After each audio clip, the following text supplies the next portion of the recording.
What is up, guys and guys, Space Unicorn here, bringing you some hot frag action. So today, guys, what we're going to be doing is we're going over the top 10 cards going in to 2021. These are the cards you need to have in order to win the most matches. So let's get into this list, but first, I need you to do a huge favor. I need you to remember to like, comment, and subscribe on the video. We are on the road to 10,000 subscribers, and your support is genuinely appreciated, and I can't do it without you. That being said, let's get in here. Zombie apocalypse.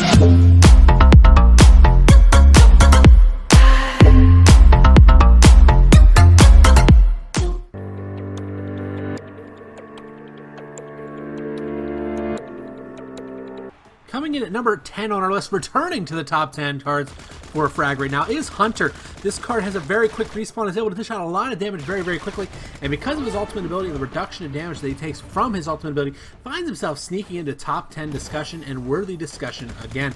He is really a fun card to have in your lineup, and is able to do things that other cards simply can't due to him being quick and able to get in position quickly, and then on top of that, ult to get out of jail free. This card is a very good card to have in your lineup and very easily accessible for most players. That is why he is making this list and making an appearance at number 10.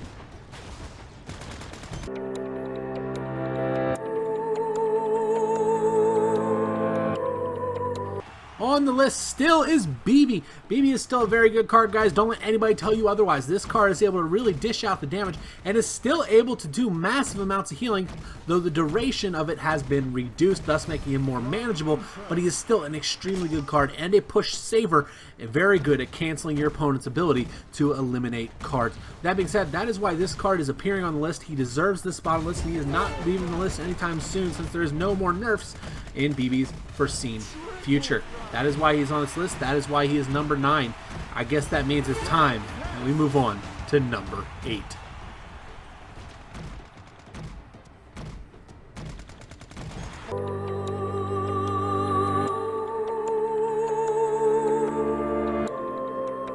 Number 8 on our list, the guy has finally snuck on the list, and that is Rip'n Finn. This card was sitting just outside the top 10 before, and he is now on the list with the reduction, with the blot nerfs.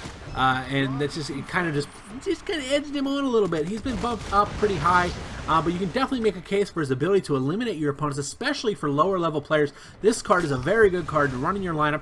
It allows you to eliminate your opponent's level 16 cards as they try to sneak across the field right in front of you with just a little bit of knockback. That combined with a lot of knockback from the primary weapon as well, he's able to keep those heavy hitters away, such as Hannibal and Lucha, which almost everybody runs in the top arenas. That is why Rip'n Finn is making an appearance on this list, and he is number 8. Now, how about number 7?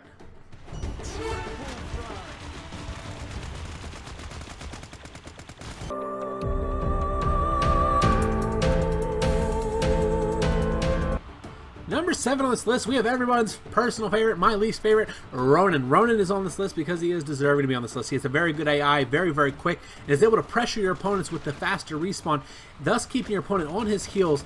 That combined with the fact that the slash dash has not been fixed, as we just demonstrated right there, he is able to really dish out the damage, and with the survivability of his movement speed and the cooldown reset on his dash, this card can be used for maximum damage effectiveness against your opponents, thus deserving the spot on the list.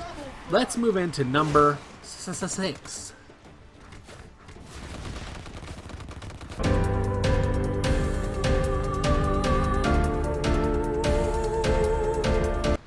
Number 6 on our list, we find personally one of my favorite Slayers in the game, probably the best Slayer in the game, to be honest with you. That's Andromeda. This card has been in meta talks for a very, very long time and is definitely deserving of a top 10 spot going into 2021. Her ability to really dish out the hurt and to do it without even hitting your opponent is hard to counter, even for the best characters in the game. This card can go one-on-one with any of them. I've always said best one-on-one card in the game, fully deserving of a top 5 position in Frag. How about number 4?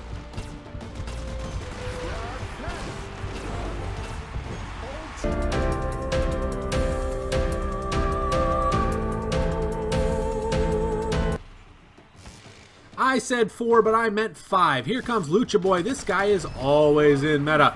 Very, very much so. Never, ever leaving meta. He just hangs out here. He literally has a permanent residency in meta. Lucha is the meta monster. He really, really is, and he truly is deserving of it. This card is in the position he is in for a very simple reason. He has so much health.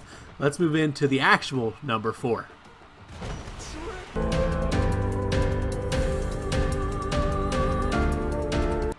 Number 4 on our list, we find Queen Unicorn, my personal favorite card in the game. Maybe I am slightly biased. Can confirm I am biased. This card is one of the best defenders in the game, if not the best defender in the game. That is still up for debate.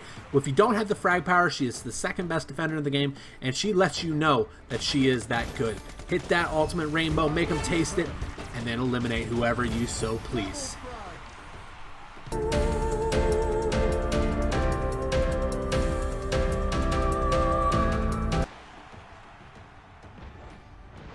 Number 3 on our list, the Boss Man finds himself sneaking into the conversation.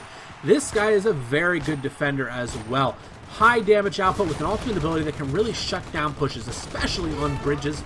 He is able to single-handedly hold an entire offense at bay with the uses of his ultimate ability and with the spam from his money machine gun. I know it's not a machine gun, guys. Don't judge. It's just, it kind of acts like one of people just spam it down channels. You know what I mean if you played in a high enough arena. The boss is able to seriously dish it out and hold it down, thus fully deserving of his spot on the list.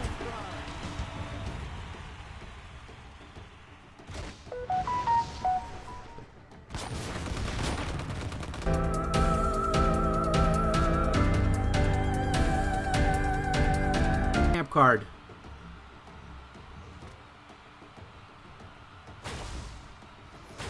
Number 2 on our list, this one's going to catch you a surprise. It is Arkin. I know there's going to be somebody in the comments like, how could Arkin be number 2? He just got a buff. You guys, I'm sorry, but there's no cure for 184 damage to the head with a fire rate that matches Andromeda. There is no cure for that. That is why he is currently the number 2 card you want going into 2021, and as people get better with him, you're going to see more and more ridiculous gameplay from this particular character.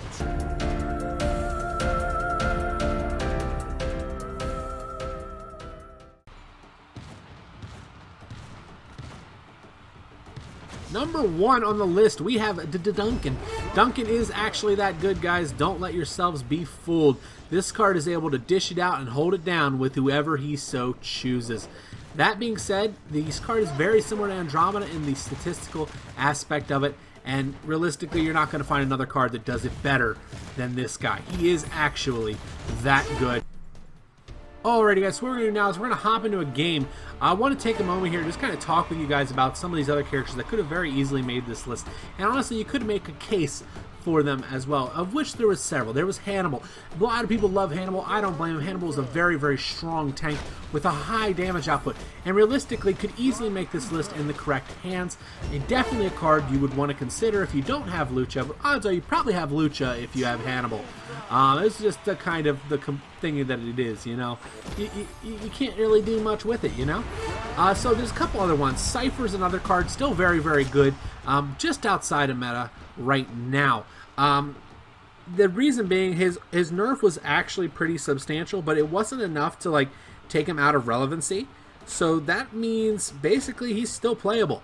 And he is still good. He is able to cancel those ultimate abilities, and most players rely on those ultimate abilities to kill other players pretty consistently.